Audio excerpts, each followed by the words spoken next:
here to speak. So I'm going to just upload my slides. So for the first hour, when I do this, I will lose you all, so I won't see you or the chat. So for the first hour, I'm going to be doing kind of a webinar and covering psychologically safe management. And then for the second hour, we'll have time to have an open discussion and questions. And it'd be really interesting to hear what your organisations are doing and what they're doing well and perhaps not so well, and share those ideas with each other. So thank you. And so this is a really important topic, and I think more now than perhaps before, because so many staff are working remotely, we're working over so many different time zones, and we're all more activated in our stress response because we're living and working through a pandemic. So it's worth keeping that in mind as we go through.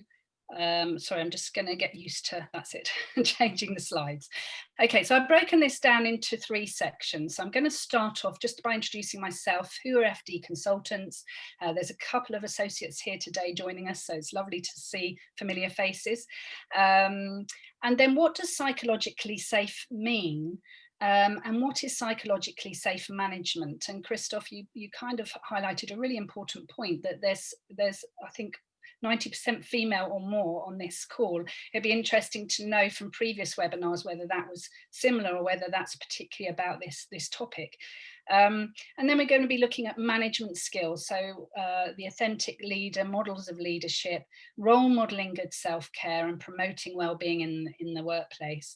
And then the organisational culture, so becoming a psychologically well-informed environment, challenging stigma, and holding the well-being of people at its heart. That's really the main message that's going to come through today.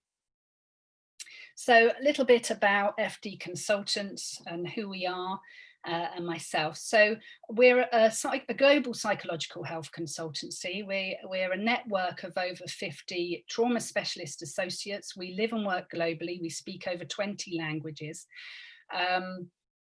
And the reason we support organisations and individuals who are impacted by stress, burnout, anxiety, trauma, post-traumatic stress disorder. I'm sure most of you have heard of the term PTSD if you were listening in on the previous trauma webinar. So I set up FD Consultants because in a way I was becoming more and more frustrated with the quality of care for staff in organisations. And, you know, if I was going out presenting on stress management and resilience building and then noticing that my colleagues are going off work with burnout, it just started to feel very hypocritical. So I wanted to set up something that really was offering best practice care, that was accessible globally, was a high quality evidence-based care for staff. And we want to take care of the carers. How do we help you stay resilient in the work that you do so that you can continue to do that great work? And why is that often overlooked, particularly in this sector? So if we look at this slide, we specialise in the humanitarian sector. Most of our client organisations are from the human rights and humanitarian sector. We also work with mental health charities, and emergency first responders such as the police, firefighters, ambulance service and prison services. And then more recently, journalists and media, artificial intelligence and counter-terrorist groups have reached out to us. And this is because of the recognition around vicarious trauma. And what I mean by vicarious trauma, sometimes referred to as secondary traumatization, is how we can be impacted vicariously. So by listening to stories of trauma, we may not be on the front line, but we might be fundraisers, we might be researchers, we might be in the comms or social media, and we're going to be exposed to traumatic material. So there's a lot of research now to show that we can be impacted vicariously from trauma. So these organisations are reaching out because they're doing a lot of online work, trawling through social media to find certain things that they need to look for their research.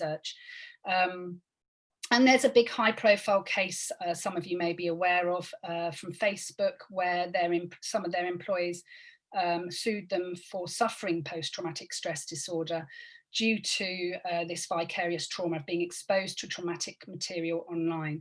So it's kind of, people are becoming much more aware of it. When we first started out, FD Consultants, most of our work was crisis response, supporting organisations through critical incidents. And we're an advocate for preventative work. And we've been chipping away at that. And actually last year particularly, I would say organisations are reaching out more for preventative services. But this is because of COVID. And actually, if you think about it, COVID is a crisis response. It's a trauma. This isn't a stress instance. This is traumatic. People are living or dying, you know, it has that impact. And so organisations have reached out a lot more for our training programmes, and in this slide you can see. So stress management and resilience building, that tends to be a programme we offer to all staff. That's a half-day programme. Also trauma awareness, this trauma awareness, vicarious trauma for those staff that are identified in high-risk roles. Mental health awareness, particularly for managers, how to support their staff with mental health needs. So giving them that psychological information so they can be psychologically informed. Also, due to COVID, we've been training on crisis response, and that's particularly for the leadership team, that if someone was to die of COVID, how would they support colleagues and family? And how well do organisations do this if a member of staff dies on the job as well? Communicated threat is another workshop we do because of the increase of this online exposure to trauma, family liaison in a crisis, and mindfulness. Actually, I was doing a short webinar this afternoon on some mindfulness, which is always quite nice to do. Additionally, we've had coverage on Good Morning Britain, BBC World News, Victoria Derbyshire, and Radio Live 5. And our associates are all accredited therapists, country dependent, and have over 10 years of experience. So we offer the trauma specialist services, so critical incident management, psychological debriefs, peer support programs, trauma assessments, and also because we are trauma specialists, we are trained in EMDR, eye movement desensitization reprocessing, and trauma-focused CBT, cognitive behavior therapy. These are the two trauma approaches that are recommended by WHO, APA, and the NICE guidelines. And actually being trained in EMDR, we are finding we are getting really excellent results in people recovering from PTSD very quickly. And so someone who possibly could see a therapist in talking therapy, what they might achieve in 2 years, we may be able to support them over 6 to 12 weeks with the EMDR therapy. So it makes a really big difference to someone's recovery. So a little bit about me. I suffered post-traumatic stress disorder. I share that story in my book. So thank you, Christophe, for mentioning the book. We are trying to get translations into French and Arabic now, so I will keep you posted if that happens. So I suffered from post-traumatic stress disorder in my early 20s. So this was over 30 years ago, when there was very little understanding of what good quality care, trauma care was. And I came to London and I started working in advertising initially, and then decided to retrain as a psychotherapist. So I was supporting people in the criminal system through victim support as a volunteer through that time anyway, and then retrained as a psychotherapist. And since then I specialised in trauma. I've been working in this field now for over 15 years. I started working in the National Health Service in London and was working in forensic sexual assault. And so I was working alongside medical staff and the Metropolitan Police. And what I experienced was a lot of medical staff who were suffering burnout. They were so passionate about what they were doing, but they were absolutely exhausted. And I also witnessed a lot of police officers who are suffering from post-traumatic stress disorder. And this became a theme really through my career, because then I joined Transport for London and was the lead counsellor on their trauma and counselling service. And I joined just after the 7/7 terrorist attack. So I was very much thrown in the deep end of crisis response. And I was managing a team of counsellors that had done such an amazing job of looking after the staff and supporting them and getting them well and getting them back to work. But who was looking after them? And they were suffering from vicarious trauma and burnout. And within a year, that team, probably most of that team changed. So again, this was this theme: who's looking after the people that want to do these types of roles? I then joined InterHealth Worldwide, where we supported over 500 NGOs, mission organisations and government organisations. And they went into liquidation in 2017. Some of you may be familiar with them. And from that, I mean, actually before that happened, I was already thinking about setting up FD Consultants, because I wanted to set up a trauma specialist service, a network of associates, and offer that global support and guidance to organisations in staff, best practice support for staff. So I've published 2 books, as Christoph mentioned: Psychosocial Support for Humanitarian Aid Workers. This was, Routledge actually reached out to me and asked me to write this book, and there's lots and lots of references, and you'll get copies of these slides, so you'll be able to do further reading. And really, it's a book that would support anyone whose work exposes them to trauma. But it's specifically for the humanitarian sector. And I think that's really important, because there's very little written actually to support in regards to psychosocial support for humanitarian aid workers. So it's filled with case studies, personal case studies of people that work in the field and how they've recovered. And Christoph is one of those case studies in the book. And then this year, I also wrote another book. I've just literally published this book, Molly and the Two Pigeons. And this was actually something I wrote to support my own well-being through lockdown. And what we know with trauma therapy is that imagination is very powerful and can help our recovery. And actually, I found that if I could lose myself in my imagination, but also learn about coronavirus at the same time, then I could learn about it in a way that wasn't activating my stress cycle. So this is about a story of animals that go on an adventure to find a cure for the coronavirus and help the people. And it's actually my puppy, Molly, in the middle of that. But so I'm hoping it goes some way to helping young people, children learn about coronavirus, but in a fun and light-hearted way, and support their mental health. And all the proceeds of that go to the National Health Service and those impacted by coronavirus. So I've presented on television, radio, and several international conferences on best practice organisational psychosocial support. I've personally experienced compassion fatigue and burnout within the workplace. I've been made redundant twice. And how these events are managed by organisations and managers makes a huge impact on someone's recovery. So my passion is to make sure that people do get the best practice support and a timely support, which we will go on to discuss. So why do we need psychologically safe management, and what is it? So let's just look at the why. So 1 in 4 adults experience at least one diagnosable mental health problem in any given year. That research is taken from Mind, but who also come up with similar statistics, because they feel that globally this is underreported anyway. 30% of staff report significant symptoms of post-traumatic stress disorder and an increased level of depression and anxiety. What does that actually mean? So if you look at the general population, it's about 5% of people suffer post-traumatic stress disorder. So 30% is really high. It's equivalent to emergency first responders. It's equivalent to a group of people that may have experienced firsthand a terrorist attack. So this is high numbers. And needs to be taken seriously. In the research for the book, we found that 85% of staff felt stigma was still an issue when asking for psychological support. So they're not able to speak out and feel that they're going to get supported.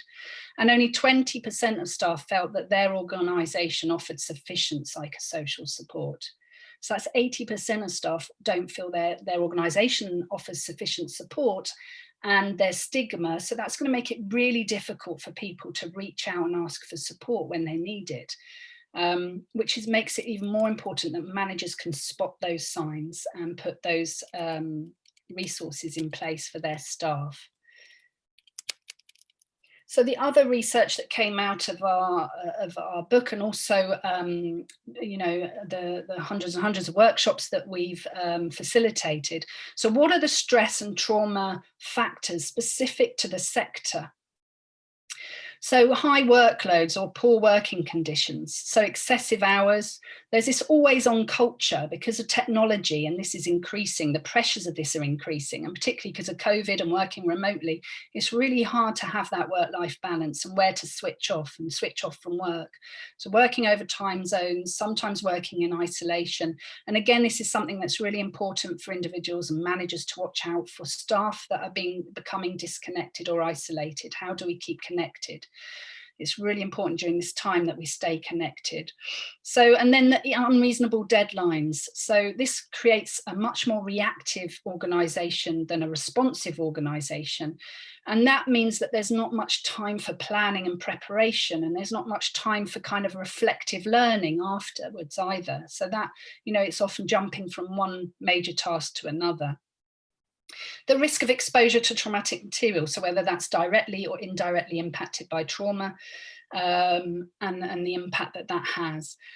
Lack of support, so what's available, where's the flexibility, is there support for childcare, what sort of training, what psychological support, how do we embed that into an organisation so that it becomes normalised and it's part of what's available, rather than people feeling that they're going to be put in the spotlight if they ask for that support.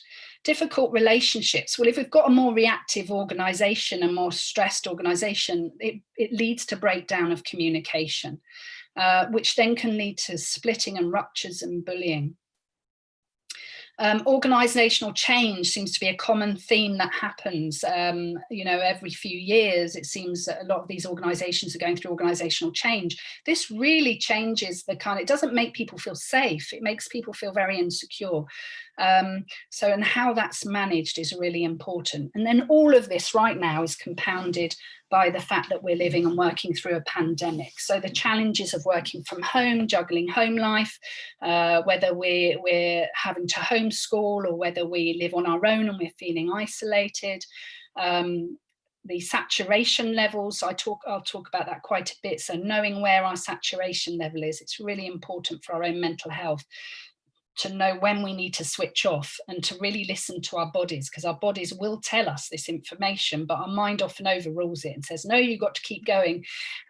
Restriction of movement because of the pandemic. So, you know, and that's having a big impact on our mental health, the risk on our health, and the lack of access to our usual resources. So all of this is going to compound our stress and our trauma, and how do we look after the staff knowing this is happening. So what type of incidents also that we've been managing at FD Consultants? So these are the critical incidents we've been managing over the last 3 years. And here you can see that actually sexual violence is the largest number of incidents that we've been managing. And there are lots of changes being made in the organisation due to high profile cases. You can often see adverts for safeguarding leads in different organisations now, and they're building up these departments. But I still think there's a long way to go, and lots of individuals that we're supporting are being re-traumatised through this process, through the investigation process, or the lack of support. So there's still a lot of work to be done. Death of a member of staff, so I mentioned that we're running out some trainings for leadership team, and this includes staff that take their own life. And actually last year, often around the end of the year, we see numbers increase, and we were supporting 4 different organisations of members of staff that took their own life, and sometimes within the workplace. So have they got guidelines in place for managers in how to support someone if they're having suicidal ideation? Is that part of their critical incident plan? It's often not even mentioned, and it's really important because it does happen. Civil unrest, assault, transport accidents, terrorist attacks, pandemics. We've been supporting individuals from Ebola right through to coronavirus, and natural disasters. And then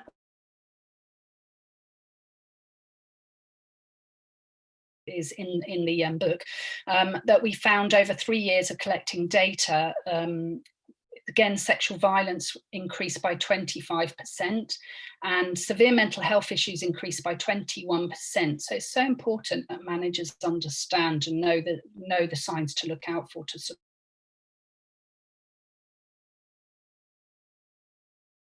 live. The quote I always like to refer to is by Porges. He's a trauma specialist therapist, done a lot of research and written a lot of books on trauma. If you want to improve the world, start by making people feel safer. And I think that really says it all to me, because if we don't feel safe, we're going to be much more reactive. We're going to be much more emotional when we feel threatened. Our stress response is going to be heightened. It makes it harder for us to learn, develop, and grow, because that neocortex part of the brain goes offline. Our thinking, rational part of the brain goes offline when we feel under threat. Which is happening now also with coronavirus, and possibly even when we watch the news, we get activated. So this creates defensiveness, exclusion, and division. And in psychological terms, we refer to this division as splitting.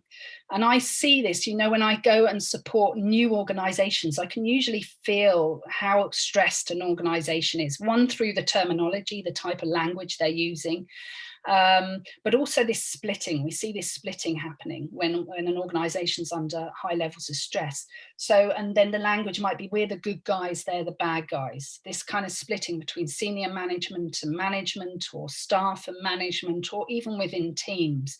So that's something to watch out for around a highly stressed organization. And this is going to break down trust, possibly lead to unequal treatment, scapegoating, and a bullying culture. So a person-centered organization has people at its heart, both people it serves and people it employs. So I'm an integrative therapist, and that means I'm trained in lots of different approaches. And at the core of the humanistic approach is the person-centered approach. And this, to me, aligns with the humanitarian set of values of humanity, neutrality, impartiality, and independence. So we place people at the heart of our decision-making.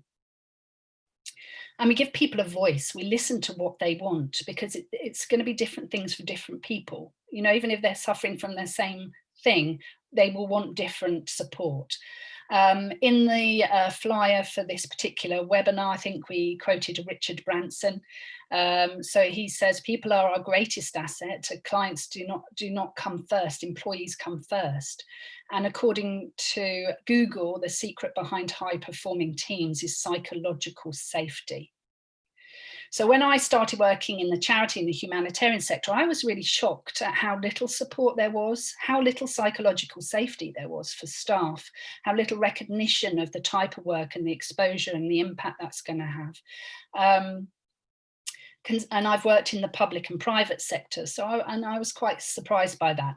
And then I looked up, just as I was doing some preparation for this webinar, I looked at some of the big humanitarian sector organizations. I looked at their websites, and they have these statements across the first page: create a fair world for everyone, stand up for humanity and human rights. We work with the world's most vulnerable people to transform their lives. So why are these commitments not being offered to the well-being of their own staff?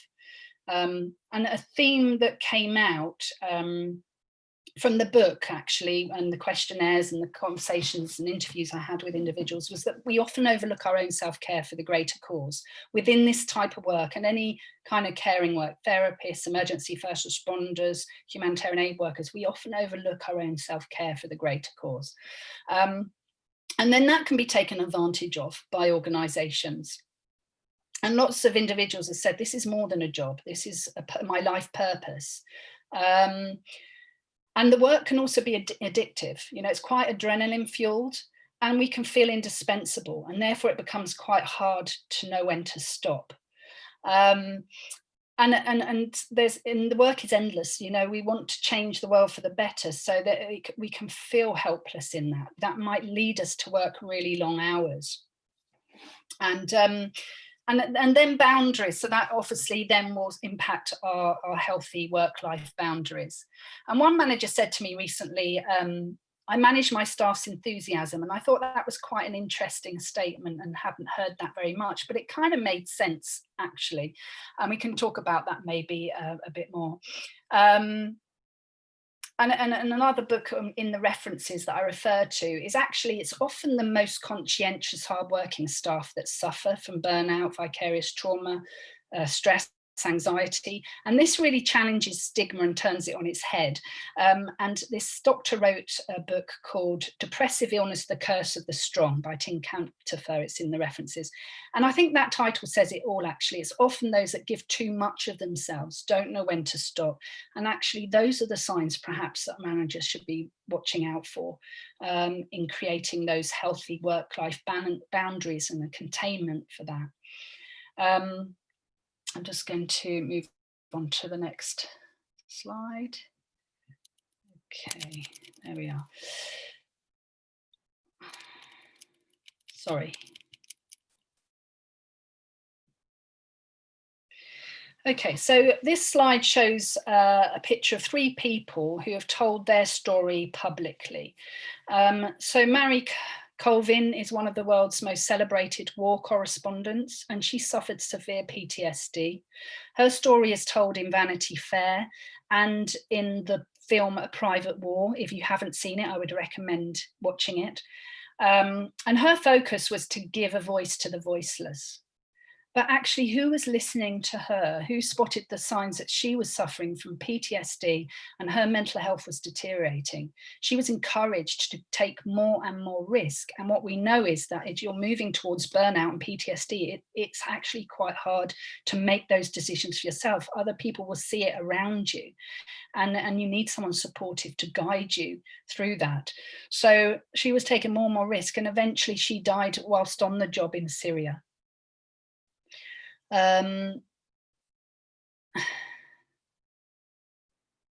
I just made some notes. I'm not sure what I meant by that.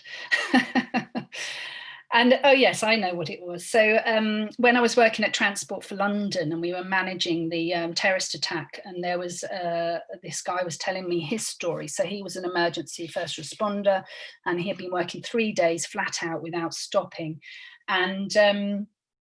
And his manager said to him, you need to go back to the hotel now and go and have a rest. And he got very angry. He was like, no, these people need me. I'm fine. I can carry on. He was fueled with that adrenaline.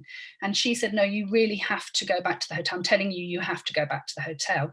And when he got back to the hotel, he burst into tears. And at that point is when he felt the full force of the experience. So we can get on this treadmill where it's hard to come off and stop, and it's addictive. And sometimes people choose to run from one high-risk deployment to the next because they're actually scared that when they stop, that's when they're going to feel that full force. So we've also got Kat Carter here. She works for Save the Children UK, and she gave a TED Talk. And again, if you haven't seen it, I would recommend you can Google Kat Carter and TED Talk. And she talks about her experience of vicarious trauma. And she said she suffered for 5 years before she reached out and asked for help. And it was guilt that prevented her from saying, I'm suffering. So it was guilt because how can I say that I'm suffering when all these terrible things are happening, much worse things are happening to people around the world? Who am I to say I'm suffering? But what happened then is that her vicarious trauma turned to post-traumatic stress disorder and became much more complex. And that's what can happen. Stress can turn into burnout. Things can become much more complex and much more serious. So she talks about having EMDR therapy, eye movement desensitization reprocessing, and how she went on that journey of recovery. But again, who was watching out for her in those 5 years? Who was spotting those signs and trying to support her? And then the third story we have here is Fergal Keane. He's again a reporter for the BBC, foreign news reporter, and he publicly says, I had to leave my job because of post-traumatic stress disorder. And some jobs do have a shelf life, or we have to make these difficult decisions to leave a job that we love because of the impact it's had on our mental health. And there's many stories of this in the book. It's full of case studies where employers did not recognize the signs of someone's mental health deteriorating, have the right measures in place to signpost people to professional support, and didn't follow the policies and procedures which further re-traumatized individuals. So how can we prevent this from happening? So managers, we need to become psychologically informed. We need to recognise the mental health warning signs and support staff. So psychological safety is being able to show and employ oneself without fear of negative consequences. of self-image, status, or career. It can be defined as a shared belief that the team is safe for interpersonal risk-taking. In psychological safe teams, team members feel accepted and respected.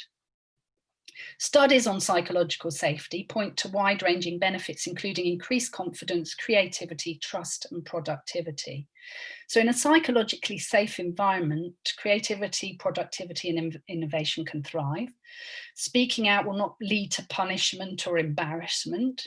You'll be able to admit and learn from mistakes. You'll be able to speak out more openly about work-related issues. And you may feel able to ask for support when you're struggling, when your mental health is struggling. And one report found that it makes employees more engaged in their work and can lead to a 12% increase in productivity. So when employees have reason to fear vulnerability, issues in the workplace don't get talked about. Instead, they go under the radar or they become misdiagnosed. And I'm sure we've all worked in teams where no one talks about the elephant in the room. I don't know if you all know that impression, but it's like everyone knows there's something that's not being talked about. And unfortunately, when things aren't spoken about, they tend to fester and escalate. They don't go away, and they can become much more serious. So it's important that we have a space to talk about these things. So for example, bullying, sexual exploitation. I had a client who was going on her first deployment, and when she arrived she was told to, let's not, there was some sexual exploitation going on within this organization, and she was told that these things just happen, turn a blind eye to it. Now we need to really listen to those messages, because that's so toxic and so destructive, and those messages are very powerful. So it creates an environment where it's harder to learn, because that neocortex, when we're feeling under threat, our neocortex goes offline. That's our rational thinking part, our memory, our concentration. And that happens sometimes, getting the balance right with those heat trainings. Some are more exposing than others to traumatic materials and getting you activated. Some trainings will drag you out of bed in the middle of the night and put a bag over your head. Others are much more psychologically sensitive. And people have been re-triggered on some of those trainings. If they have unprocessed traumas in their past, they may come up to the surface. And actually, if we're activated to that level of stress, we can't learn. So we need to get that balance right. And then, so watching out for that erosive, toxic terminology within organizations. So I remember when I was promoted to manager and I looked at my diary and I had these 5 to 5 back-to-back meetings, and there was no lunch break. And the CEO walked past my desk and I said, look, I've got these 5 meetings back-to-back, no lunch break. And her comment to me in front of the whole office was, welcome to my world. So watch out for these really erosive, really toxic statements. When you get a new member of staff and they're enthusiastic and they come with all this energy and they share these ideas, and then they're just told, oh, we've tried that before, it doesn't work. It's so demotivating. But this is what happens, that kind of splitting the right and wrong. If we're using terminology like the good guys, the bad guys, they're right, we're wrong, whatever it is. I heard someone say information is power, so they weren't willing to share information. The word scapegoat, or they're troublemakers, these are all signs to say that this organization is not psychologically safe. Another statement I heard was when a CEO kept giving a speech about we need to give 110%. I don't think that's a healthy thing to say, personally. And actually, if we're giving 60% right now through a pandemic, I think we're doing damn well. And so it's kind of watching out for that very erosive terminology in a culture. So what is psychologically safe management? A team is not a group of people who work together. A team is a group of people who trust each other. It's about building trust. And actually, there was a really interesting research by Deloitte about stress in the workplace. And then what it showed is that actually trust between management and staff has been breaking down more and more over the last few years. So how do we build that back up? And it's the leader that sets the tone of the organizational culture.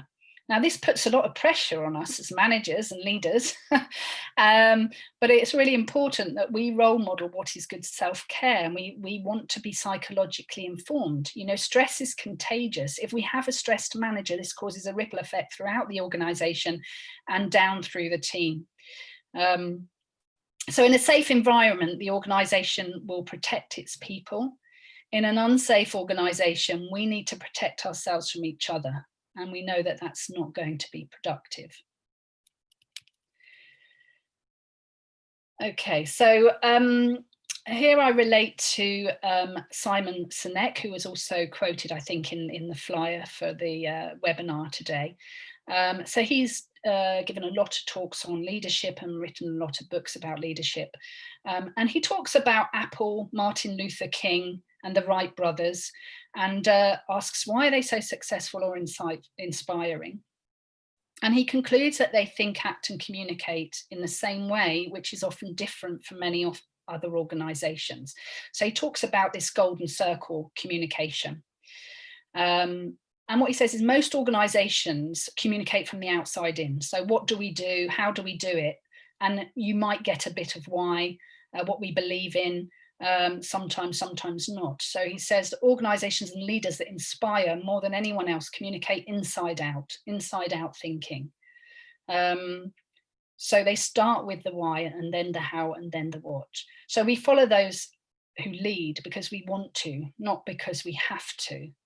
And they have the they have the ability to inspire people. So as Martin Luther King's speech starts with, I had a dream, I believe. And why I like this model so much is because he then relates it to the 3-part brain, which we often talk about in our stress workshops or in our trauma awareness workshops. And this is very, very simplistic. And sometimes we'll draw these 3 circles and we'll talk about the central part of the brain is our reptilian brain. It's about survival. It's eating, breathing, sleeping, temperature. We can't live without it. Then the second layer of the brain is the limbic brain. It's about our emotional response. And then the outer cortex, the near prefrontal cortex, is our analytical thinking language center. So what he's actually saying here is if we talk from our passion, from our emotion, from the core of our being, that's when we're going to be inspiring people. And so that also links to vulnerability, sharing our vulnerability, sharing our struggles and how we've come through those. And actually, if you read anything about leadership over the last few years, vulnerability comes up over and over again. How do we share vulnerability as leaders and do that well? And we also talk about bottom up and top down. So he talks about inside out communicating, and I'll say a bit more about that. But we have a vagus nerve that sends messages up to our brain, and it's often called upstreaming. So information is coming from bottom up. And actually top down, bottom up, I talk about that in stress management workshops as well, because we all have a responsibility in an organization to change the culture, every single one of us. So, you know, because sometimes when I do stress management workshops for staff, they say, why are we on this? The managers should be on this workshop. They're the ones that are causing the problems. But we all have a responsibility to change an organizational culture. And so he talks about gut intuition, because this is coming from our gut intuition, from the reptilian and the limbic. It's our gut intuition. And when we just know something's right or something doesn't feel right. And what listening to our intuition does is it helps us avoid unhealthy relationships. But what prevents us from listening to our gut feeling is overthinking. So this neocortex part of the brain, that could be our prejudices, unconscious biases, other people's opinions, the shoulds, that can dampen down our intuition. And what actually helps is reflection, pause moments, taking deep breaths that connect us to our intuition. So again, it could be linked to mindfulness and those kinds of practices. And then what I found quite interesting when I was doing this research, I came across this research on financial traders, and it was saying they were really good at risky decision making. And that there were 2 reasons for that, because they hold grace under pressure and they trust their gut intuition. So we can do that. We can trust our gut and activate grace under pressure by deep breathing. So anytime we feel anxious, and one of the most simplest exercises I say is make your out breath longer than your in breath. It activates the parasympathetic nervous system, it calms our system. Making the out breath longer than the in breath activates the vagus nerve and calms our system down. So therefore, to have a psychologically safe environment, we need to create space for reflection and learning. We need to develop psychologically informed managers, and we need to connect with each other from our core, the inside out thinking.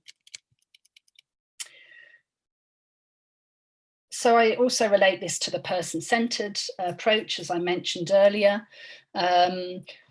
So, we start with the individual, then to the team, and then to the organization. And this is quite a nice way of looking at it with these three rings, because in a way, the organization needs to hold the container around the individual and the team. And so person-centered organizations, they're less hierarchical, they work collaboratively, they do not breed micromanagement. People feel their opinion counts and they're listened to, and they feel validated. Bottom-up communication involves the inclusion of all employees, their ideas and perceptions.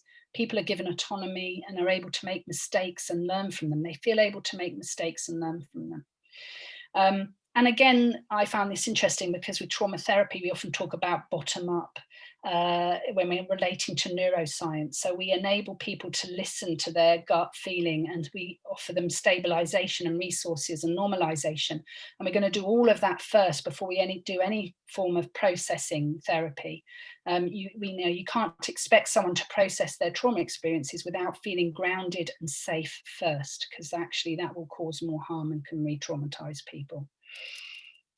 So another model, well, what are the components of psychological safety? So this is from Psychological Safety Works, and they talk about these 6 components. So courage, openness, flexibility, resilience, engagement, learning. I'm just going to skim through a couple of models, but if you want to do more reading, their references, you'll be supplied with all the references. So obviously courage is about speaking up, taking risk, taking accountability. The power of an apology is huge. But lots of organizations, when there's been a major incident, they'll go into deny, distort, avoid. And actually what happens then is things will escalate. It will become much worse. So I'm often advising leaders to apologize. And when I've seen that done and done well, it makes so much difference. Openness, so open communication, being open to giving and receiving feedback. Allow space to have the uncomfortable conversations, identify the splitting, include your team members in decision making, and explain the reasons behind decisions, especially at the moment through all the organizational change or through the pandemic. It's really important to keep people informed and what decisions are being made. So often courage and openness together equal vulnerability. And as I mentioned, if you read anything about leadership, it talks about vulnerability. And that doesn't mean necessarily showing all your emotion, but it's sharing that you're struggling. So I was working with a team recently where the manager shared how their own personal struggles of working through the pandemic. But what this did is it opened the door for others to talk about their own struggles. It created a space for those conversations. If a manager doesn't share that, people feel that they can't share those things too. So it's just, we're in this together. Let's share our struggles and open up those really important conversations. Flexibility. So of course, at the moment, things are changing constantly, work-wise and in our personal lives. And the 3 main characteristics for resilience are adaptability, so the ability to be flexible, acceptance of the reality, and then finding new meaning. So if we relate that to COVID, then we have to adapt to the situation. We have to take measures to stay safe. That's the things we do have control over. We have to accept this is the situation we're in for the time being. And we need to find new meaning, which often means appreciating the smaller things that perhaps we took for granted initially. And then resilience. This is often described as the ability to bounce back. And resilience is fluid, you know, because some days we're going to feel highly resilient, full of energy, and other days we're not. And you know, if we're going through a relationship separation, or we're looking after someone who's unwell in the family, we're not going to be as resilient as we normally are. So it's fluid. And but it is about prioritizing and role modeling our own self-care and holding healthy boundaries, and focusing on what we can control rather than what we can't control. And that's really challenging at the moment. And then engagement. How do we build the morale? We want, you know, understand your staff and what's going on for them. So this is about good listening skills. If your staff don't feel that you pay them attention, they'll shut down. And I've seen this happen in meetings. I've seen managers turn their back to the screen, shut their video off and not explain why. I mean, I understand when we're working from home, the doorbell might go, there's a parcel, or the dog might bark. We all understand that. But if you're really looking like you're not paying attention, that's going to have a huge impact on the staff and their motivation, and on them feeling psychologically safe. And then creating an environment where people can speak up. And then learning, so having that self-awareness. Daniel Coyle, I think his book Culture Code, he talks about asking this one question, which is, name one thing you would like me to stop doing and one thing you want me to continue to do. And just asking your staff that one question, he says, can make a really big difference. And we also, as managers, need to reach out for support, recognize the signs in ourselves, use the services that are available, because if we're going to signpost and recommend them, we need to know what it's like to have that experience. And there was this one organization where we ran stress management and resilience building workshops, and for about 3 years, and then we were going to roll out some management training. So we thought we'd look back to see how many managers had actually attended this course, and it was 2%. 2% of managers attended the course. So, we as managers, you need that support as well, and to have that opportunity for training. So this is another model. I just really liked the simplicity of this model, really. And this is by Deepak Chopra, and he uses the acronym of leaders. So look and listen, emotional bonding, awareness, doing, empowerment, responsibility, and synchronicity. So the listener is really asking those questions, wanting to know what's going on for your staff, and particularly now through COVID, what are their circumstances? Where are they living? Who are they living with? Have they had a member of the family who's been ill and been impacted? What I find over and over again is the most destructive thing in any organization is when people don't feel heard. It's so important to enable people. As human beings, we want to be seen and we want to feel that we're heard. And that's the greatest gift we can give to someone, really. And then that emotional bonding. So again, back to the golden circle of communication. So connecting from that core part of ourselves, and helping people reach their potential. And this creates loyalty and motivation. And he talks about avoiding the 3 A's, which I found quite interesting. So that's authority, anger, and aloofness. And then building awareness. So self-awareness can equal good leadership. How does our behavior impact others? Really understanding that. And then the doing, so follow things up. It's so important. If someone comes to you and they say they're struggling and they're struggling with stress, follow that up, manage things head on, because we know that things can escalate and become much more complex. And then the empowerment. So the belief in others, giving people opportunity. If we micromanage, we're not giving people an opportunity to grow and learn and make their own mistakes. And then R is for responsibility. So that's, again, the accountability, or I'm responsible for how I think, act, and feel. How many times have we heard someone say, well, I did that because you made me feel this way? Actually, we have a choice in how we respond to situations. And then the synchronicity, which is introduced by Carl Jung, and when things start to align. So this is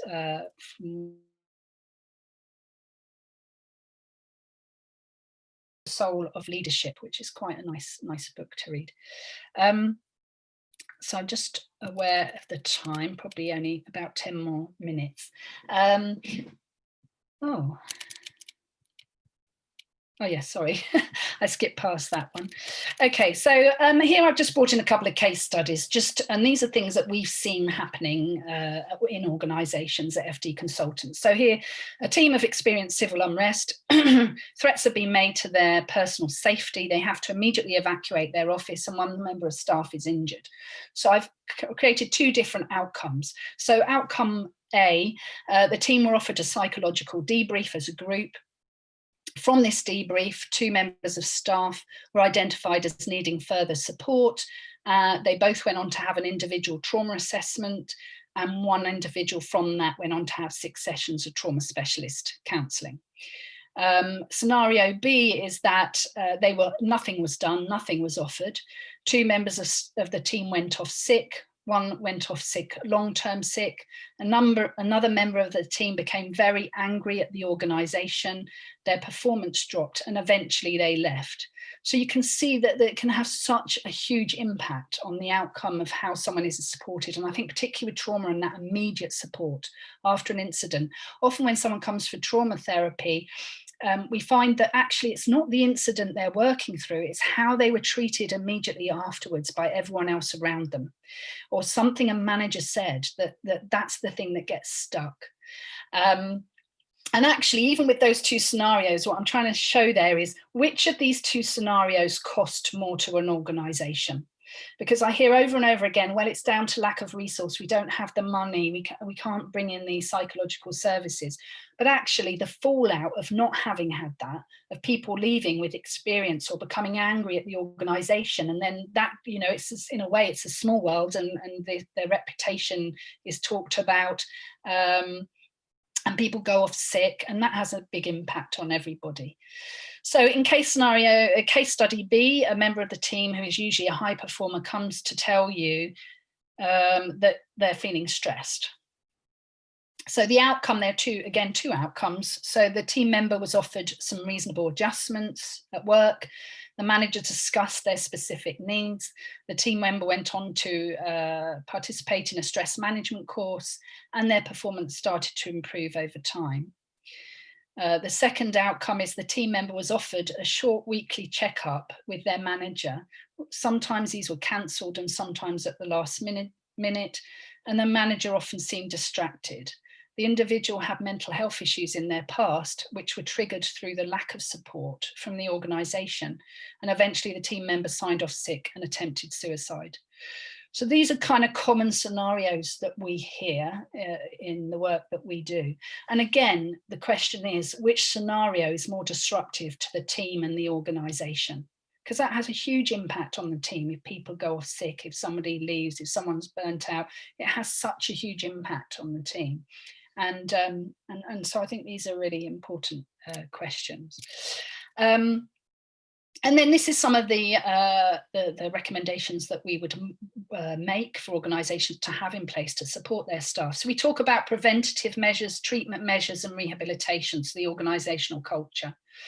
And so we offer our training. We recommend, in an ideal world, that our training is in a stepped approach. We're doing some stepped training for a particular organisation at the moment, which starts with managers focusing on their personal resilience. Then it builds into mental health awareness for staff. So then in the skills about how to support staff, and then the management skill training, absence management, conflict resolution, and all of those things. But we start with the individual first and how they look after themselves first. So well-being is at the heart of the organisation. Peer support programs, regular screening, pre, mid and post deployment assessments. And then what we found last year, again, increase of the workshops, but also increase of supervision. So organisations are asking us to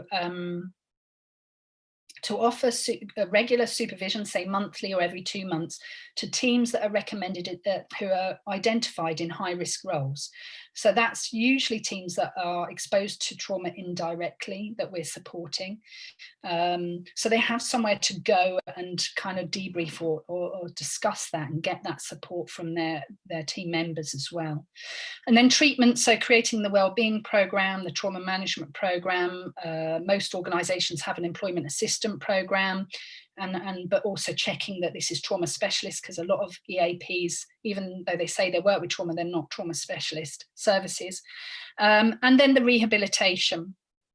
So review and embed policies and procedures. If these kind of programs are embedded in a culture in the organization, it kind of normalizes. So people don't have to reach out. It's, you know, if we have regular screening, like with the Ebola, we saw that so many people came back with trauma or high levels of anxiety, but weren't putting themselves forward for a post assessment, and because they didn't want to be seen as being singled out. So actually one organization changed it to become an opt-out rather than an opt-in, and then it normalizes because everyone's doing it, and that helps to create that psychological safety. And then, so evaluate recruitment processes as well. Follow up. I've written no tick box exercises. I got so frustrated with this when I was working in Health, how we'd be called in to do these huge pieces of work and get their staff to talk about what's going on for them, and we'd make recommendations and then nothing would happen. That's the worst thing that an organisation can do, because people have really taken courage and risk to talk about how they're really impacted at work, and opened up, and then nothing happens. So things have to be followed up, and then role model those values, you know, those big bold statements across the websites. Role model those values towards your staff. Practice what you preach. I think I've done a red line across my slides. I just realized that. That's funny.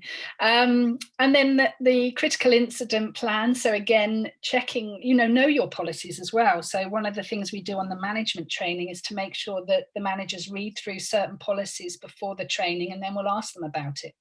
And there was a particular stress management policy, and at the end of it was a stress risk assessment for staff, and so many managers didn't even know it was there to use. So what's in your critical incident plan? Does it support managers if a member of staff is feeling suicidal? What steps are in place? Because otherwise we're not protecting the manager. And then does it include the trauma management program, which I've mentioned some things here: immediate crisis management, screening, family liaison, things I've kind of already talked about.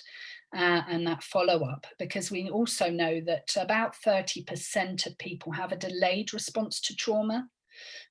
So that could be a month later, it could be 6 months later, and it could be a year later. So actually we need to follow people up and check in with them when they've been through a major crisis.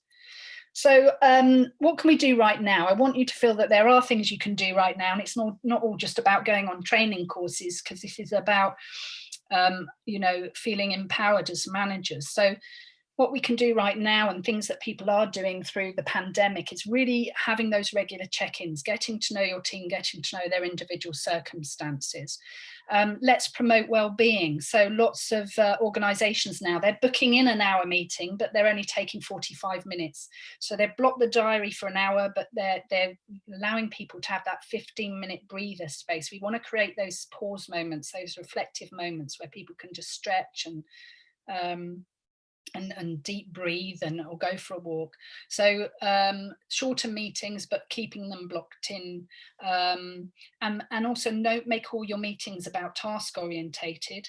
Well-being meetings, so things we can be talking about is sharing resources. How are you supporting yourself? How are you getting through this pandemic? How have you created your workstation? What's around your workstation at home? How do you create that divide between work-life balance? What are the things you're doing? Get everyone to share ideas. People are really creative, and it really helps a team to connect as well. One thing we're developing, and we've developed over the last year, are wellness action plans. So they're guide sheets for managers to have those conversations, so that we can start to identify what are the early warning signs for individuals. So what might trigger your stress? What might I need to look out for in you as an individual? What would you want me to do as a manager?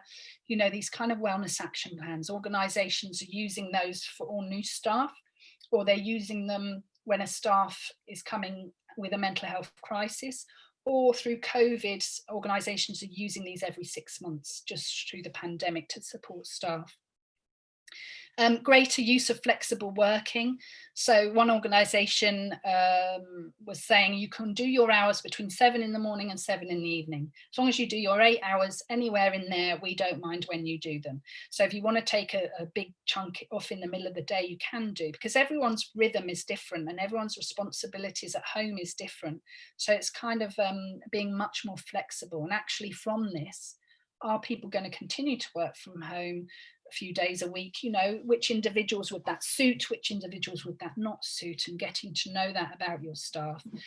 Lower expectation and increased praise. Well, you know, right now we're all, our stress response is heightened, so managers need to lower expectation of themselves and of staff, and increase praise, because one thing we know when we're stressed is that our neuroscientists say we have a negative brain bias. So all these thoughts of I'm not good enough, I'm not coping, I'm a failure, and particularly if we're isolated and working from home and we don't have those conversations that we'd normally have in a corridor or in the kitchens, you know, that can fester. So we need validation, praise, acknowledgement in what we're doing.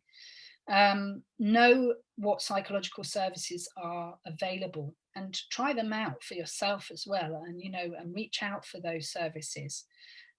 Ensure people are taking leave and switch off. So if they're sending emails when they're on leave, you know, point that out to people. And you can actually you can schedule your emails so they don't have to go out of hours. I know it's difficult with different time zones, but we can do that, because I have had managers that say, well, I say to my staff, they don't need to read it outside of working hours, but that's the way I work and I'll send these emails anyway. But so many staff, if they know it's there, they'll look, they can't help themselves. It's how social media has been programmed, you know, Facebook, about the notifications. It makes you look, even though you don't want to. So think about that. And then train staff to pick up on the work of others. If someone does go off sick or if someone's on holiday, you know, there doesn't seem to be this backup that happens. Same for leadership team on the critical incident crisis management teams. You know, they don't have someone to back them up if they're not there, and that causes so much stress. Challenge stigma, so watch out for those toxic terminology, those statements that I mentioned, I gave a few examples of, or blaming culture, and obviously the role modeling good self-care. So risks to an organisation. Obviously, if we don't have a psychologically safe organisation, it can lead to reduction in productivity and increase in sickness levels. So this refers to Kat Carter's story, you know, catch those symptoms early so that people can be supported before they go off sick. Or if we don't recognise stress, it could turn into burnout. If someone goes off with stress, they might be off for a few days. If they go off work with burnout, they could be off for a month and they may never come back. High turnover rate of staff. So again, this relates to Fergal Keen's story, you know, where he felt he had to leave because of PTSD. So we want to stop recognise those signs and put supportive measures in place. And actually in the Deloitte survey research, it showed that every pound spent on wellbeing, there was a £5 return. So it's worth organisations investing in these services. And you know, what I struggle with sometimes is when there's lots of free services, because what happens, and this happens, therapists do it too, they jump in, they rescue, there's been a major crisis, let's go and offer free services. But what happens is that takes the responsibility away from the organisation. They need to prioritise and invest in their staff's well-being. Breakdown of communication. Firefighting, reactive versus responsive, so we become much more reactive. Poor decision making, because we haven't got the time to plan, prepare, and do that reflective learning. And then greater risk behaviour, so that's referring to Marie Colvin's story, where she was taking greater and greater risk to the point where she died on the job. And security personnel would often say that's something they see when people are really stressed, that they start to take a lot more risk. So I'm just going to end on this quote. So we all have the capacity to inspire and empower others, but we must first be willing to devote ourselves to our personal growth and development as leaders. And how do we be kind to ourselves as well, look after ourselves, because it's a tough job in a tough sector. And this is our website, fdconsultants.net. There's lots and lots of resources that are supportive for managers as well. So how to manage the redundancy process, impact of staff, stress, burnout. There's a page on COVID. There's lots of mindfulness exercises you can listen into. And as I say, there's going to be lots of resources that I'll share with you on the slides. So I think that's probably enough of me talking. You probably heard enough of my voice for now. So I'm going to stop sharing. Before I do that, I just want you all to just tap the top of your head, because it's so important we change the energy. If we're tired, this can energize us. And get up and have a stretch just while I stop sharing this presentation, because every hour, if we move just a few minutes every hour, it will increase our productivity and our energy levels. So let's just do that, because 2 hours is a long time. And give yourself a stretch, grab yourself a drink. Great, thank you very much.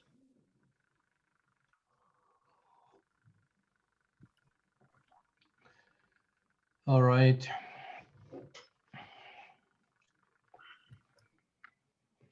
Thank you very much, Fiona. That was a very interesting journey through a lot of different ideas and concepts and a lot of information.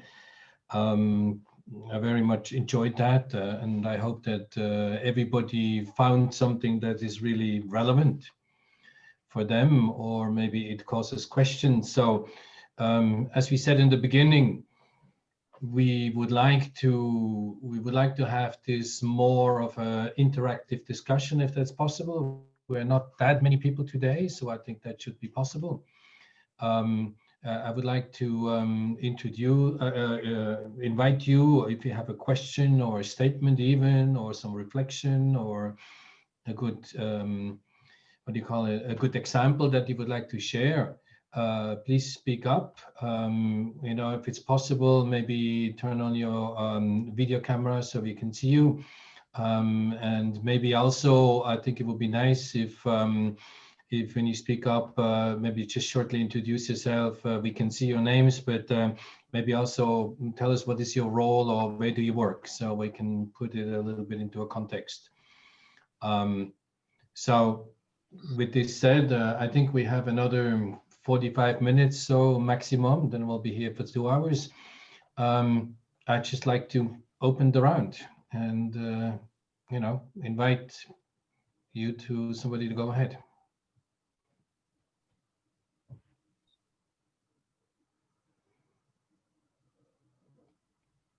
Sorry, if you doesn't feel if you doesn't like to speak, you can write on the chat and we can read the question. Yes, by the way, that's another option. Thank you, Seb, for pointing that out.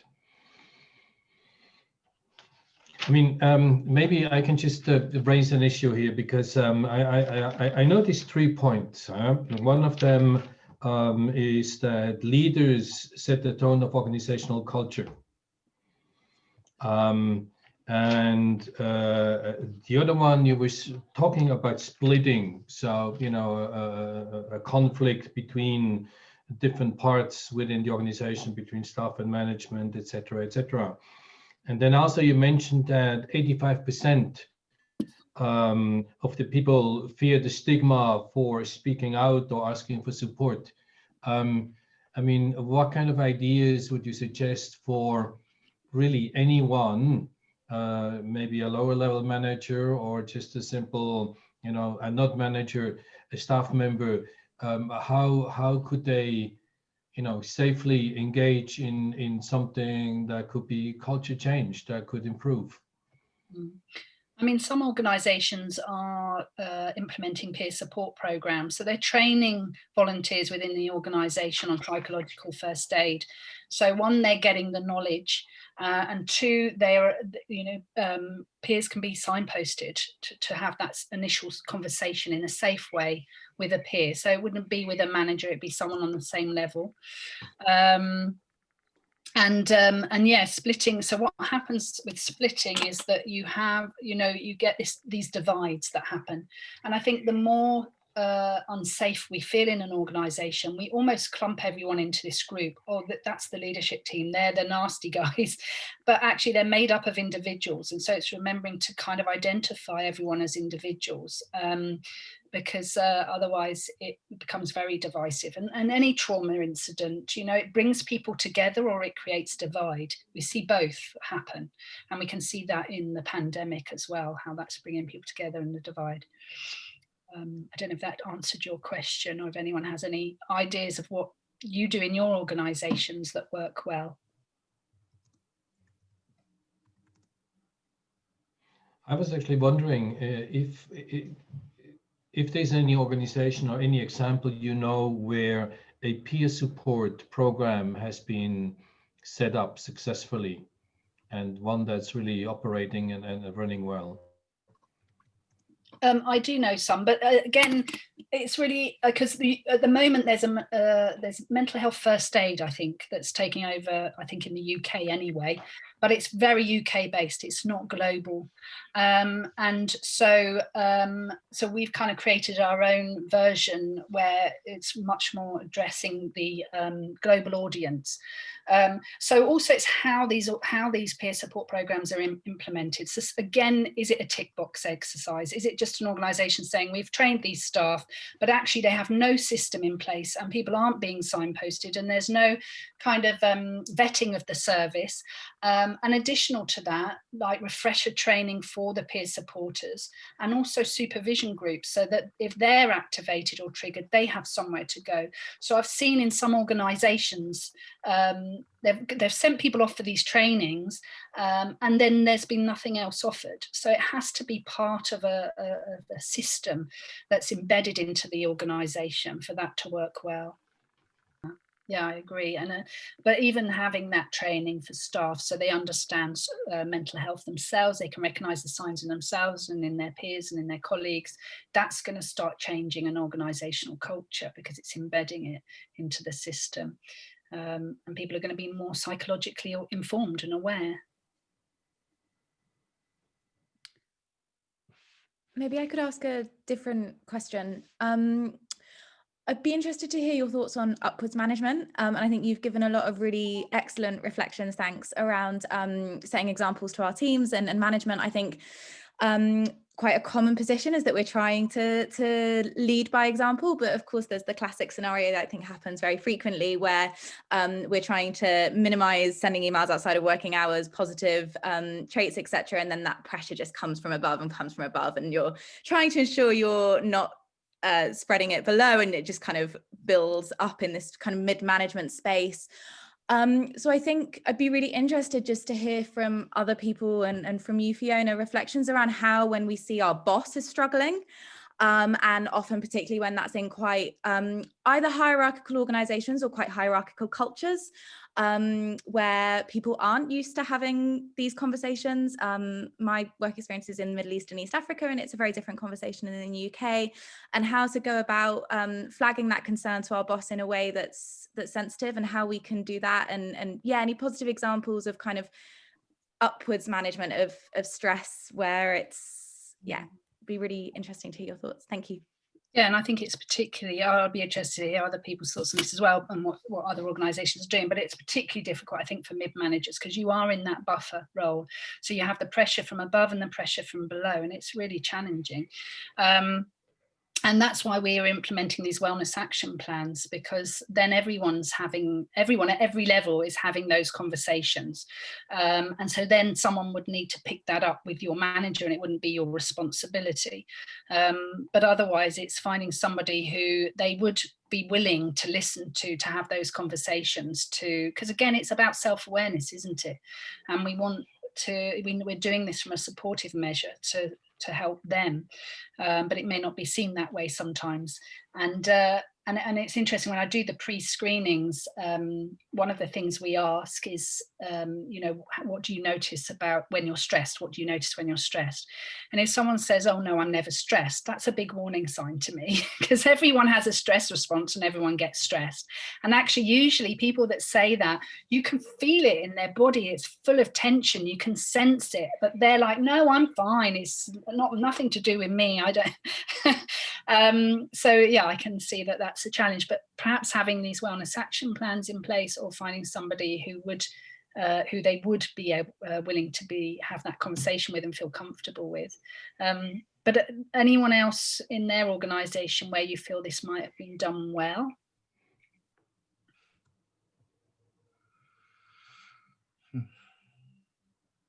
I can chip in, yeah. because I can give you an example of where it was done badly. And bad examples are usually very instructive. But this thing about upwards management is a very interesting one, but it needs to start at the recruitment phase. So when your manager is recruited, the people that someone from your level should be involved in the recruitment process, in my view. Now, we had an instance where none of us were involved for reasons that are too complicated to go into. And as a result, when we were introduced to the new boss, and immediately we went and Googled her, because it's the first thing you do, and we looked at the CV, and we were looking, I was like, why is this person being recruited? She didn't last out her probation period. So I would say that have the right people in the right positions. It sounds very easy, but that's where it starts for me. Yeah, you're absolutely right, and that is one of the areas mentioned in that organisation, or the rehabilitation part. But also, you know, because a lot of managers are promoted within the organisation. They don't get management training, they don't get support. And so actually, looking at their induction process, what training do they have, particularly around supporting staff mental health? One thing we're doing for organisations, we offer these coaching sessions, mental health coaching sessions for managers when they're supporting someone with severe mental health issues. And because they haven't had that training. And actually what we're finding in organizations is that managers are quite comfortable having conversations about someone who's off work with a physical ailment, but if it's mental health, they don't even want to have those conversations. And so how do we give managers confidence to have those conversations? Because they're just as important, and we have to ask the same questions as we would if it was someone's physical health, so that we can safeguard that individual, safeguard the manager, and safeguard the organization. I would agree with you there. So I'm chipping in again, but I love this topic. But the point around confidence in management, to my mind, is not something that can be obtained by training. Confidence comes through experience. Management is something that you learn as you do it. Possibly almost more than anything else, but you have to live through these situations and live through meeting and managing various people to really understand how you yourself approach it and how to deal with these different situations. So I'm not against training, but for me, it's not really the answer. You need to recruit the right people for the right positions. And then one of the best courses I ever did at ICRC was a management training, but basically that was an excuse to get all middle managers together in Geneva. And all week we just talked about, oh, I have this guy over here who's a pain in the ass, oh, I have this problem. And all we did was effectively peer support, although we didn't know it. We were just ranting at each other about management issues. Yes. So that, I think, is super important, and ICRC has it embedded. I mean, unfortunately, these things are a bit expensive to do. So you don't find, I'm now no longer with ICRC, and I'm with another organization that doesn't have the funds to do that kind of stuff. But if you go and look for it, it depends on you also, kind of why why do people go into management? Some people are Yeah. kind of pushed there, some people choose it, some people don't choose it. No, you're right. And I think peer support and peer, learning from peers within training is a crucial part of that training program. And yeah, I mean, some people are pushed into those roles when they don't actually want those roles. And that happens quite a lot, I think, in this sector as well. So we have a question here in the chat. Over here, is there a program someone can recommend training trainers in PFA? And Lisa, thank you. You already gave an answer. ENSA.ch is a Swiss organization training on MHFA. But are there any others that you may be aware of, or anyone is aware of? I know, I mean, we do it at FD Consultants, and I know there's the mental health first aid training as well. I'm not sure of any other. I'm just wondering, is that something like standard, or what does a mental health first aid training actually involve? So that you're training peers in supporting other peers. So we're recognizing the signs, the warning signs, what to look out for, how to have those supported conversations, but also being very boundaried around what is peer support and what is counselling. So we have that clear definition, knowing how to signpost and when to signpost. What do you mean with signposting when you say signposting? Oh, sorry, so onward referral. So what is available in the organisation, what is available for that particular individual's needs, and making sure they get the right support. So a lot, I don't know, I'd be interested with Lisa, I think you said you were training in the mental health first aid, but a lot of peer support programs would suggest that peer supporters offer a one support session and a one follow-up session. So they make that clear divide between counselling and peer support. But I don't know, Lisa, if that's the same on the mental health first aid. Yeah, very much on the mental health first aid. It's about somebody being available to have that conversation with. So it's a very generic conversation. So as Fiona was saying earlier, if we can identify it much earlier, the stress before it becomes burnout, so having these casual conversations really helps.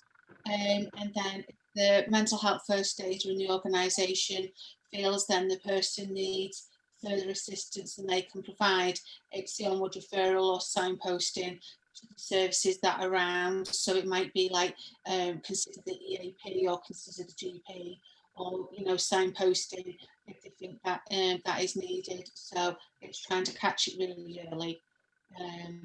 So yeah. Yeah, and I mean, another way that organisations are trying to do this as well is to have kind of regular yearly screening for anyone that might be identified in a high risk role. So they'd have supportive conversations around that, so that again we can recognise the signs of deteriorating mental health early. Because what we know as therapists as well, if someone's coming to us and they've been struggling for a long time, it can become much more complex, because we can often turn to unhealthy coping mechanisms to try and manage our symptoms. And so we're then dealing with unpacking all of those before we actually can start to do the work. So, the sooner someone gets support, the better, and the quicker they're going to recover. Chaba, you wanted to ask something?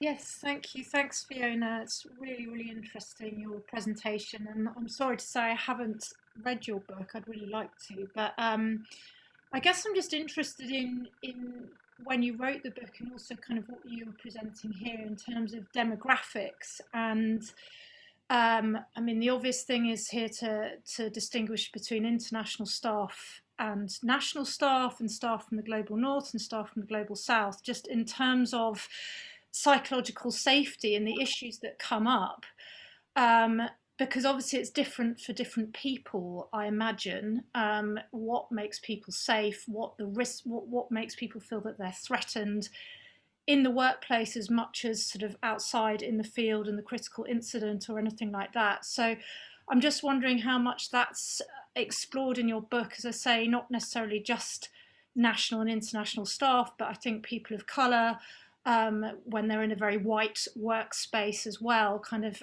I think psychological safety is an issue there too. And yeah, just interested to hear your thoughts on that. Yeah, and there's a whole chapter in the book specifically on that because it's so important.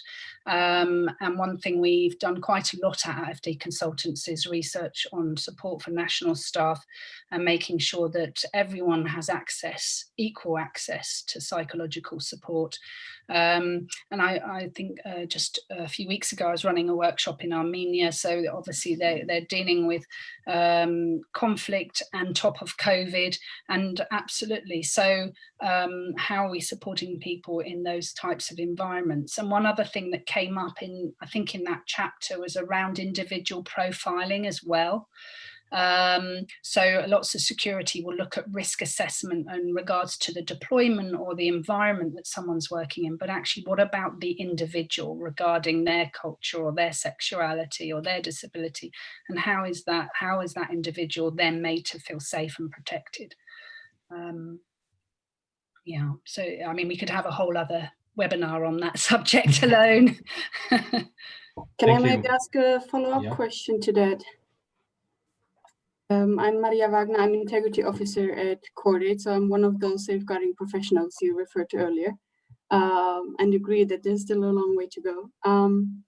So my question relates to Gemma's actually on your experiences with regards to the barriers and also mitigations of creating safe, psychologically safe environments when it comes to speaking up about mental health issues, but also safeguarding issues. When we are looking at a sector and as a society where we have a lot of power imbalances, glass ceilings, concrete ceilings, etc. So I'm just wondering if you've explored that at all. Thanks. Yeah, absolutely. And that's why a lot of organisations have brought in whistleblowing policies. They work well and maybe not so well, depending on who's managing those, you know. And actually, again, the follow-up and the action taken, lots of people feel that it goes nowhere. And in our trauma awareness training, we talk about fight, flight, freeze, but also fawn. And fawn is very much that threat response.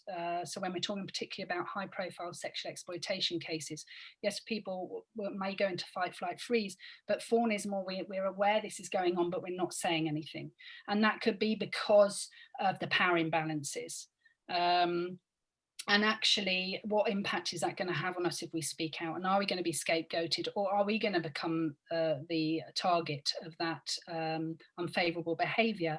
Or are we going to lose our jobs? And if I lose my job, will I lose my home? So they're absolutely people, we think about that in talking about that response, because I think we can make judgment of that.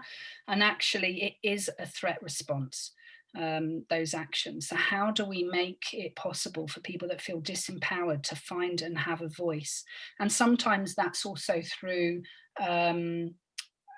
voice in teams. Or so one organisation where I worked for, there was some bullying between senior management and staff, and the person that spoke out against that became scapegoated. So then the team got together and signed something and put something forward. And we see that again with the Me Too campaign, you know, that we can empower, we can feel more empowered when we speak up as a group of people. And how do we create those situations? There's another question here in the chat. Can mental health issues manifest themselves in physical symptoms? Oh, absolutely. Yes. So, I mean, that's a lot of what our training covers as well. And actually, it's why it's so hard to actually get clear statistics of how many people are off work with mental health issues, because they might be off with migraine, they might be off with back pain, they might be off with irritable bowel syndrome, stomach ulcers. There's so many things that are connected to stress. Because we're fueled with adrenaline, noradrenaline, cortisol, and it causes a very powerful impact to the whole body, the whole of our body. I've even had people in my stress management courses that have ended up in emergency services thinking they're having a heart attack. That's how serious it can get physically. And they've had all the tests and they're told this is stress related. So I don't know if anyone wants to add anything to that. I'm looking at the other therapists in the room.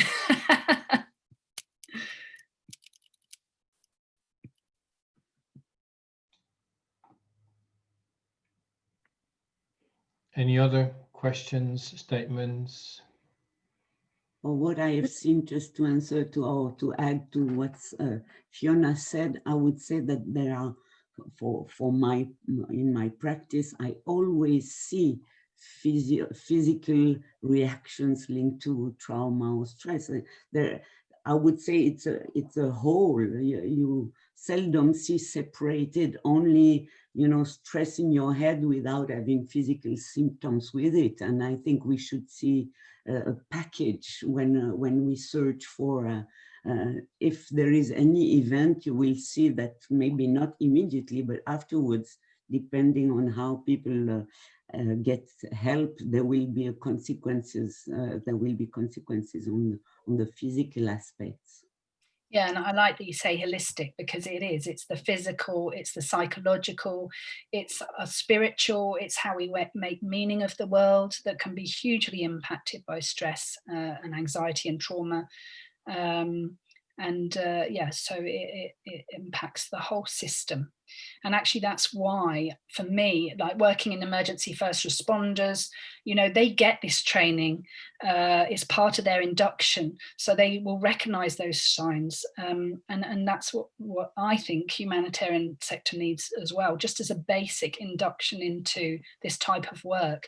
I've even heard people say, oh, well, we don't want to tell them that this awful thing is going to happen on this deployment because we don't want to frighten them off. That's not the approach. People need to be informed, and then they make an informed decision.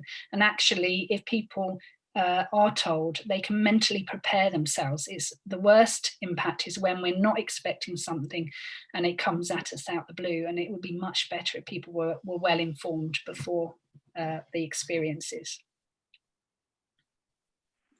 Can I ask you a question, Fiona? Because in your presentation, you are in your statistics on critical incidents.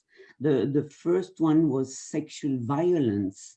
And I'm giving some trainings also for different organizations, Swiss government, on stress management and trauma awareness. And it's the first time that I see such a statistic. I'm always trying to give some also workshops on stress related to sexual safety for women or security for women in the field. And it's really a surprise to me to see it on the top of your list. So could you just add a few information about this? Because it's a taboo also in the organizations I've seen. I've been working earlier for 13 years for the ICRC, and it was not even addressed, but it was quite a long time ago, I would say even last century. But nowadays, with the organizations I'm working with, the aspects of sexual dangers, we talk about sexual harassment, but sexual dangers or violence is never addressed, or it's really a taboo, knowing also that a lot of mid-class management or bigger bosses frequently are men. So it's there is a discrepancy on how these aspects are treated. So I would be interested to have your comment on that. Thank you. Yeah, thank you. And yeah, when we collected the data into health, so within 3 years, we saw a 25% increase.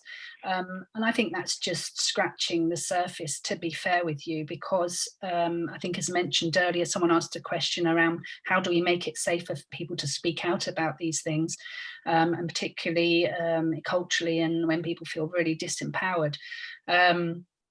And so we could clearly see a 25% increase, and then that matched the statistics for FD consultants in the number of critical incidents. The majority were around sexual violence.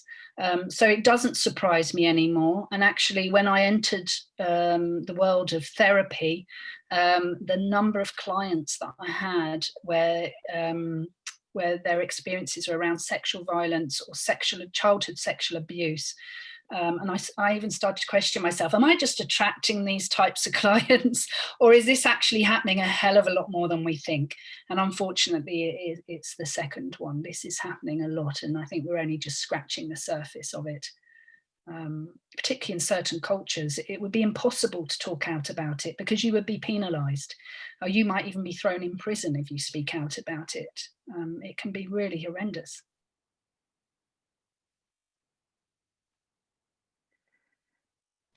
Thanks a lot, Fiona. We have another question on the chat feature from Marielle. Does FD consultants also offer services to individuals outside of organizations? For instance, support groups for people experiencing burnout or PTSD? Sorry, I was reading another question when he said, I was reading that last question. Was that the one? That wasn't the one you just read out, was it? To what extent do you think it's useful to focus on critical instance? No? No, it was before.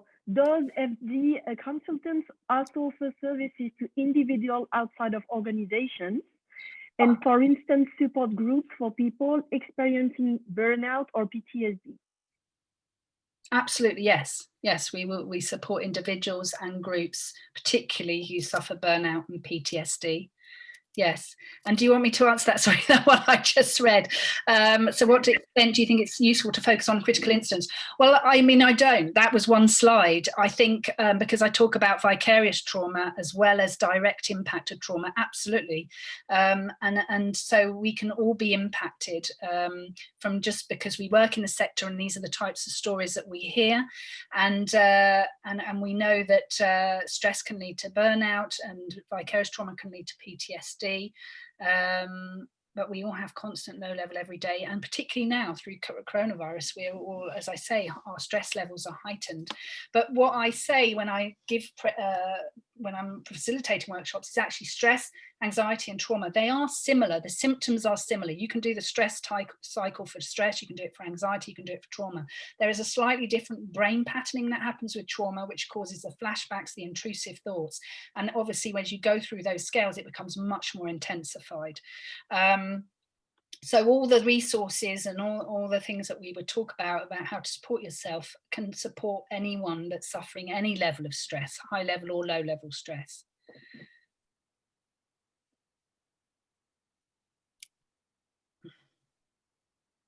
Have I covered all the questions? Was there another one there? There's another one here from Ulrika.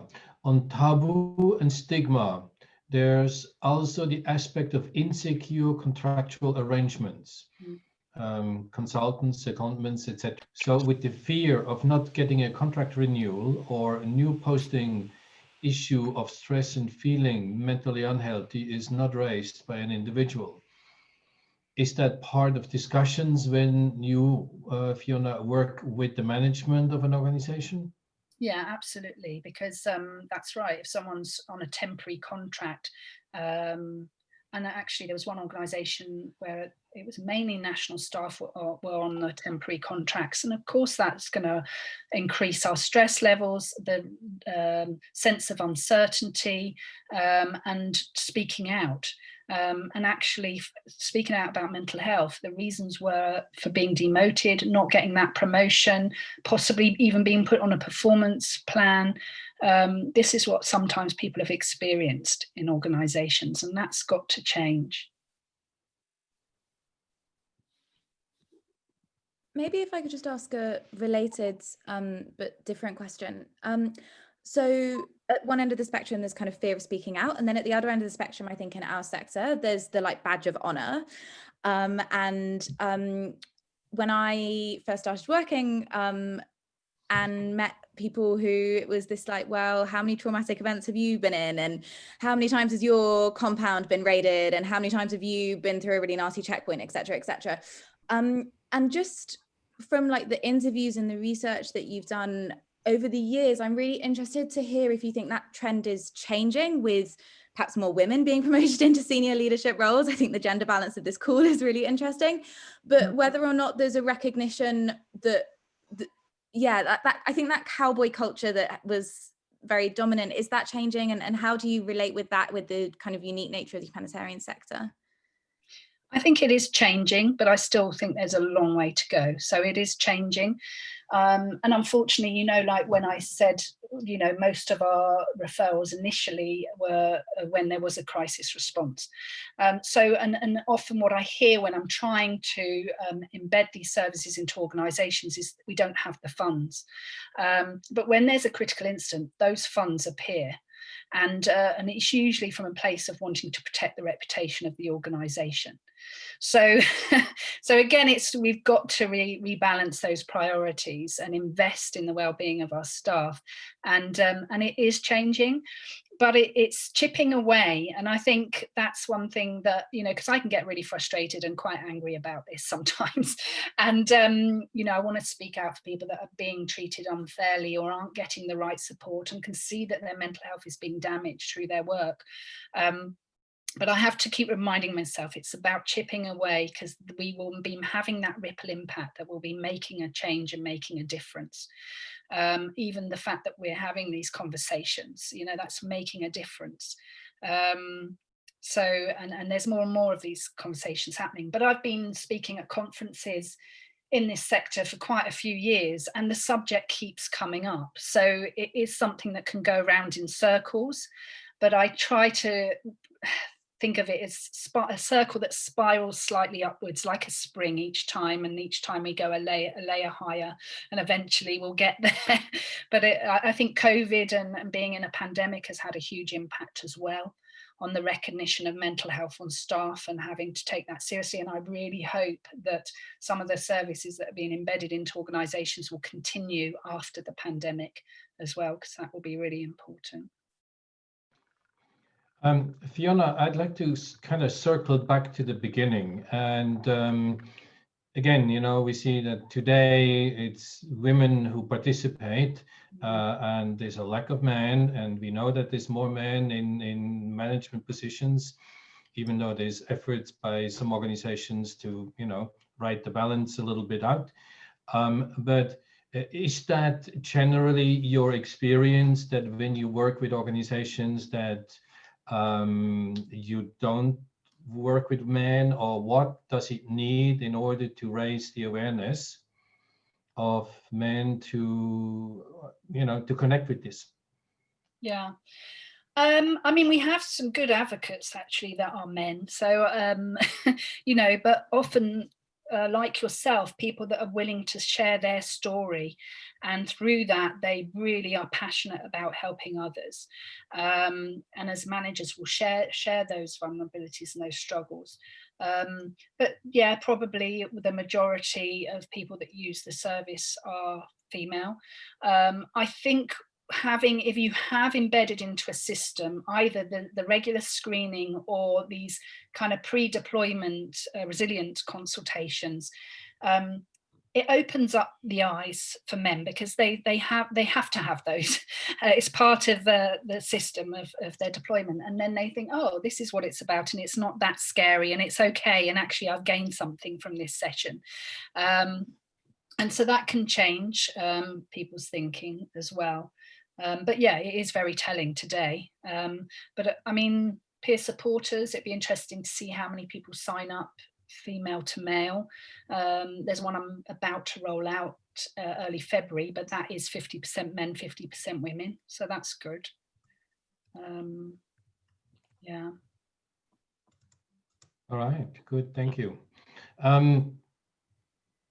Maybe it's time that we kind of draw this to a close. Unless there is any important, urgent statement or question. I would just like to say a couple of words about CoCreate Humanity. I don't know to what extent you know about who we are and what we do. Seb, Helen, and myself, we created an association, incorporated about 1.5 years ago in Geneva. And we all come with a history of traumatic experiences, of invisible injuries, etc.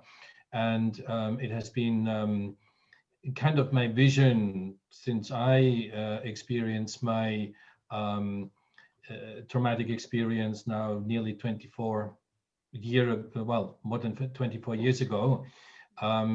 My idea was always, okay, this should be something positive coming out. And my idea was that maybe we can create something that others don't have to go through the same kind of experience than I did. Now, I realized that security in the field, it's manageable, but you know, sometimes it happens. And as Fiona mentioned, often trauma is exacerbated by the way how management, your employer, etc., deals with you after the fact, after the incident. And that definitely has been my experience for a long time.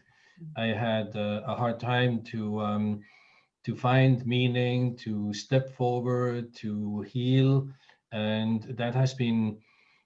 And when it happened, you know, it happened on my initiative and not on my employer's initiative. So this is definitely part of the vision of CoCreate Humanity, and we understand ourselves as a community of peers. So we ourselves, we are not psychologists, we are not you know, we are not here. Our idea is not that we are the specialists to treat you, but our idea is that we would like to provide a community to which you can connect. We would like to be able to offer a bridge to more information. If you're looking for, you know, what to do next, where am I stuck, etc., what kind of opportunities are there, what kind of methods are there. But also we would like to be a bridge to specialists, and information sharing in that context is part of our core purpose. And that's why we have those Humanity topic webinars. And thank you so much, Fiona, today for being here and bringing a different perspective. We have already talked about self-help, we have talked about burnout, we have talked about PTSD. Now, management is, as we can see, is equally as important. We would like to, I know that some of you have already signed up with us, either as associate members or you are on our mailing list. We would like to invite you all to become part of our network.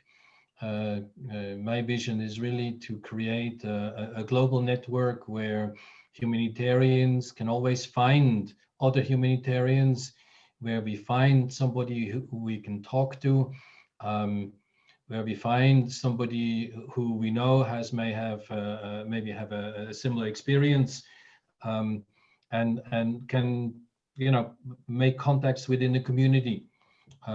Too often I've realized that when I talk to friends, to family, they don't realize what I'm talking about. And yet community is so important in healing. This basically, you know, we have basically three avenues where we want to work. One of them is creating that community peer support. The second one is providing the information that we can find, the ways, the methods, and all the different richness of experience that's out there.